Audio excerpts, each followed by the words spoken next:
बिस्मिल्लाहिर्रहमानिर्रहीम। अस्सलाम वालेकुम। लर्निंग प्लेटफॉर्म के साथ मैं हूँ Jawan. Welcome back to my channel.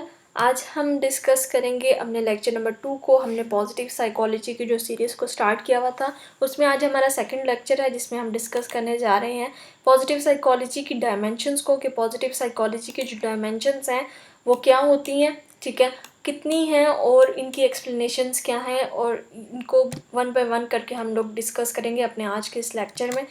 सबसे पहले चलते हैं जी डायमेंशंस ऑफ पॉजिटिव साइकोलॉजी की तरफ। तो जो पॉजिटिव साइकोलॉजी है आपके पास आ जाती है। पॉजिटिव साइकोलॉजी को जब हमने अपने लास्ट लेक्चर में डिस्कस किया तो हमने देखा था कि पॉजिटिव साइकोलॉजी जो है वो बेसिकली ये कहती है कि जो साइकोलॉजी है वो सिर्फ डैमेज को और वीकनेसेस को स्टडी करने का नाम नहीं है, बल्कि पॉजिटिव साइकोलॉजी में हम स्ट्रेंथ और विचूज़ को भी स्टडी करते हैं। बेसिकली ये आपके पास एक लार्ज जो डायमेंशंस हैं उनको कवर कर रही है, ह्यूमन लाइफ की पॉजिटिव एस्पेक्ट्स को कवर कर रही है। लेकिन यहाँ पे आपको बेसिकली 3 लेवल्स बताए गए हैं, जिसमें आपको 3 डायमेंशंस बताई गई हैं कि जो है वो जो कि नर्चर करती है इंसान के टैलेंट को और फुलफ़िल करती है उसकी लाइफ को, फोकस करती है उसके जो ह्यूमन एक्सपीरियंस के पॉजिटिव एस्पेक्ट्स हैं उनको रिफ्लेक्ट करती है, उनके पॉजिटिव एस्पेक्ट्स के ऊपर फोकस करती हैं, ठीक है। तो ये जो आपके पास 3 डायमेंशंस हैं, ये आपके पास सबसे पहले डायमेंशन है सब्जेक्टिव, दूसरी है आपके पास इंडिविजुअल लेवल और तीसरी आपके पास आ जाती है सोसाइटल लेवल। इनको वन बाय वन करके डिस्कस करते हैं। सबसे पहले डिस्कस करते हैं जी सोसाइटल लेवल की डायमेंशन को। तो सबसे पहले डिस्कस करेंगे सब्जेक्टिव लेवल को, यानी कि आपके पास पहली डायमेंशन जो है वो है सब्जेक्टिव लेवल। सब्जेक्टिव लेवल क्या है कि सब्जेक्ट के ऊपर बेस कर रही है। यहाँ पे हम बात करेंगे सब्जेक्ट की। तो ये जो सब्जेक्टिव लेवल की डायमेंशन है ये किस चीज़ को स्टडी कर रही है, इसमें क्या क्या चीज़ें इंक्लूड हैं। इसमें इंक्लूड हैं आपके पास कि ये पॉजिटिव सब्जेक्टिव स्टेट को स्टडी कर रही है, ऐसी स्टेट जिसमें इंसान जो है वो पॉजिटिविटी की हालत में होता है, वो स्टेट को ये स्टडी करती है, उसकी तरफ ये देखती है, उसको ये स्टडी करती है। ये स्टेट कौन कौन सी हो सकती हैं आपके पास जब इंसान खुश होता है, यानी कि हैप्पीनेस की स्टेट, जॉय की स्टेट, सेटिस्फेक्शन विद लाइफ की स्टेट, रिलैक्सेशन की स्टेट, लव की स्टेज, इंटीमेसी की स्टेज और कंटेंटमेंट की स्टेज, ठीक है। तो ये आपके पास बेसिकली पॉजिटिव सब्जेक्टिव स्टेट्स जो हैं उनको स्टडी कर रही होती है। यहाँ पे आपके पास लव, इंटीमेसी और कंटेंटमेंट ये ऑलमोस्ट मिलते जुलते हैं, ठीक है। तो यहाँ पे आपके जितने पॉजिटिव स्टेट्स हैं सब्जेक्ट के उनको स्टडी कर रही होती है एट द सब्जेक्टिव लेवल। इसके अलावा जो इंक्लूड होते हैं, इसके अंदर जो थॉट्स इंक्लूड होते हैं वो आपके पास आते हैं कंस्ट्रक्टिव थॉट्स, यानी कि सब्जेक्टिव लेवल के ऊपर पॉजिटिव साइकोलॉजी स्टडी करती है इंसान के कंस्ट्रक्टिव थॉट्स को। इंसान के कंस्ट्रक्टिव थॉट क्या हैं कि यानी कि उसका फ्यूचर के बारे में क्या थॉट है, उसके होप का जो लेवल है वो क्या है, क्या वो ऑप्टिमिस्टिक है या नहीं है, ठीक है, उसकी फीलिंग्स क्या है, किस तरह की फीलिंग्स वो रखता है अपने फ्यूचर के बारे में। इसके अलावा उसकी जो एनर्जी लेवल है वो क्या है, क्या वो एनर्जी लेवल के इनफ फेस में है या नहीं है, ठीक है, क्या वो ऑप्टिमिस्ट है या पेसिमिस्ट है, इस चीज़ को स्टडी करेगी। उसका होप लेवल क्या है, उसकी वैलिडिटी को स्टडी करेगी, उसके कॉन्फिडेंस को स्टडी करेगी, क्या वो जो उसके आइडियाज़ या जो उसके ड्रीम्स हैं उनको अचीव करने के लिए वो कॉन्फिडेंट है या नहीं है। इसके अलावा चेक करेगी effect of positive emotions such as laughter. जितने भी पॉजिटिव इमोशंस हैं आपके पास उनके इफेक्ट को चेक करेगी कि क्या जो पॉजिटिव इमोशंस के इफेक्ट हैं, जैसे लॉटर हो गया, हैप्पीनेस होगी, जॉय होगी, सेटिस्फेक्शन ऑफ लाइफ होगी, ये सारी चीज़ें इंसान के ऊपर किस तरह से अफेक्ट कर रही हैं, इन सब चीज़ों को स्टडी कर रही होती है positive psychology at the subjective level. ये हमारे पास पहला लेवल था, ये पहली डायमेंशन थी। इसमें बेसिकली वो सब्जेक्ट के पॉजिटिव स्टेट्स को या पॉजिटिव इमोशंस को स्टडी कर रहे होते हैं। नेक्स्ट हमारे पास जो सेकंड डायमेंशन आ जाती है that is individual dimension. Individual dimension में आपके पास क्या है, इंडिविजुअल डायमेंशन में आपके पास जो पॉजिटिव साइकोलॉजी है वो फोकस करती है पॉजिटिव इंडिविजुअल ट्रेड्स को। यहाँ पे मेन उनका फोकस होता है ट्रेड्स के ऊपर, ठीक है। वहाँ पे किसके पे फोकस था, इमोशंस के ऊपर। यहाँ पे ट्रेड्स के ऊपर इमोशंस है, फोकस है। मोर पॉजिटिव बिहेवियर क्या है, पैटर्न क्या है उसका बिहेवियर का ओवर द टाइम। अब यहाँ पे क्या है कि वो स्टडी करेंगे कि एक इंसान अगर एट अ टाइम यहाँ पे मतलब ये कर लेते हैं आपके पास पास्ट, तो यहाँ पे जब द पैसेज ऑफ टाइम गुजरता जाएगा तो क्या उसका बिहेवियर जो है वो प्रेजिस्टेंट है या नहीं है, क्या वो उतना ही ऑनेस्ट है जितना वो पहले था? क्या उसमें उतनी विजडम पाई जाती है जितना आप पहले पाई जाती थी? या उसमें जो करेज लेवल है वो उसी तरह वो करेज को दिखा रहा है जिस तरह से वो पहले दिखाता था? तो बेसिकली उसकी ट्रेड्स को स्टडी किया जाता है, जिसमें आपके पास ऑनेस्टी होगी, करेज हो गया, विजडम हो गया, परसिस्टेंस होगी, और इन सब को स्टडी किया जाता है ओवर द टाइम, यानी टाइम गुजरने के साथ साथ ये देखा जाता है कि क्या उसमें वैलिडिटी, रिलायबिलिटी पाई जाती है या नहीं पाई जाती, उसकी जितने भी ट्रेड्स हैं उनके अंदर।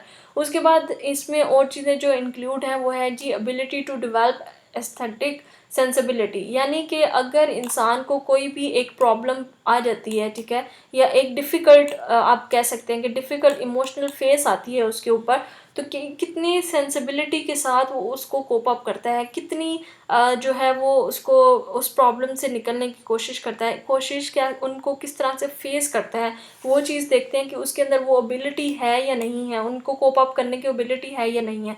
इसके बाद देखते हैं या टैप इनटू क्रिएटिव पोटेंशियल, कि ये देख रहे होते हैं कि क्या उसमें इतना पोटेंशियल है कि वो जो उसको प्रॉब्लम फेस आई है, इमोशनल स्टेट उसके ऊपर आई है, कि वो उसको कोप अप कर सके, ठीक है। इसके अलावा as well as try to pursue excellence. अब यहाँ पे जो पॉजिटिव साइकोलॉजी के अंदर एक्सीलेंस होता है उसका मतलब होता है the quality of being outstanding और एक्सट्रीमली गुड, ठीक है। क्या उसमें ये क्वालिटी पाई जाती है या नहीं पाई जाती? मतलब कि अगर वो इंसान ये एबिलिटी रखता है कि वो डिफ़िकल्ट इमोशनल फेस को कोप अप कर सकता है, उसका सामना कर सकता है, उसको आप जो पर्सन है उसको वो उसके सामने खड़ा हो सकता है, तब क्या है, अगर तो वो खड़ा हो सकता है तो वो ये सारी चीज़ें लीड करती हैं एक्सीलेंस को, ठीक है, यानी कि आउटस्टैंडिंग की क्वालिटी को लीड कर रही होती हैं। तो ये चीज़ यहाँ पे इंडिविजुअल लेवल पे स्टडी की जाती है। इसके अलावा स्टडी किया जाता है जी कैरेक्टर स्ट्रेंथ एंड विर्च्यूज़ को। अब यहाँ पे बेसिकली स्ट्रेंथ जो आपके पास पॉजिटिव साइकोलॉजी में स्ट्रेंथ कहते हैं ऐसी कैपेबिलिटीज़ को, इंसान अपने अंदर ऐसी कैपेबिलिटीज़ को बिल्ड करता है जिसमें वो एक पर्टिकुलर वे में थिंक करता है, पर्टिकुलर वे में फील करता है, एक पर्टिकुलर वे में बिहेव करता है, ठीक है।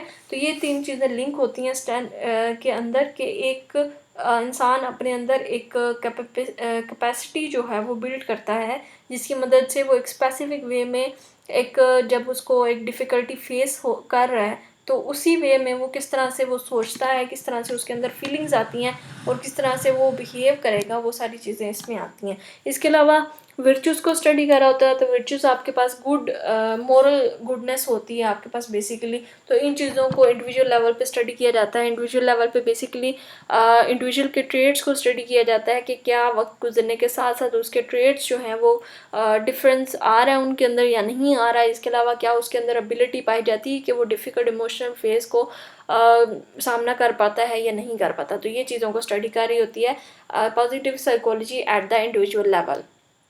Next the last dimension, last but not the least, ये आपके पास थर्ड डायमेंशन है पॉजिटिव साइकोलॉजी की, सोसाइटी लेवल। सोसाइटी लेवल में आपके पास क्या है कि फोकस करती है साइकोलॉजी, जो पॉजिटिव साइकोलॉजी होती है उसका मेन फोकस होता है कि वो उन इंस्टीट्यूट को, उन ऑर्गेनाइजेशंस को देख रही होती है, उनकी मेंटेनेंस, उनकी क्रिएशन और उनकी डेवलपमेंट पे फोकस कर रही होती है, जो कि पॉजिटिव इंस्टीट्यूट होते हैं, जो कि पॉजिटिविटी फैला रहे होते हैं एनवायरनमेंट के अंदर, सोसाइटी के अंदर, ठीक है, जो कि लोगों की केयर कर रहे होते हैं, जैसे कि हॉस्पिटल हो गए, डिफरेंट ऑर्गेनाइजेशंस होगी जो कि हेल्प आउट करती हैं लोगों को। इन चीज़ों को पॉजिटिव साइकोलॉजी देखती है एट द सोसाइटियल लेवल या एट द थर्ड डायमेंशन, कि ये जो ऑर्गेनाइजेशन, ये जो इंस्टीट्यूट काम कर रहे हैं लोगों की भलाई के लिए, क्या इनमें कोई मेंटेनेंस होने वाली है या नहीं होने वाली, इनकी क्रिएशन अगर उन ज़रूरत पड़ने पे वो एक नई ऑर्गेनाइजेशन या नई इंस्टीट्यूट को बनाने में भी हेल्प करते हैं। इसके अलावा उनकी डेवलपमेंट के वो बढ़ते ही रहें, उनकी जो तरक्की है वो ज़्यादा से ज़्यादा हो, ताकि वो ज़्यादा से ज़्यादा लोगों की हेल्प करें और लोग ज़्यादा से ज़्यादा जो है वो मेंटली सेटिस्फाई हों,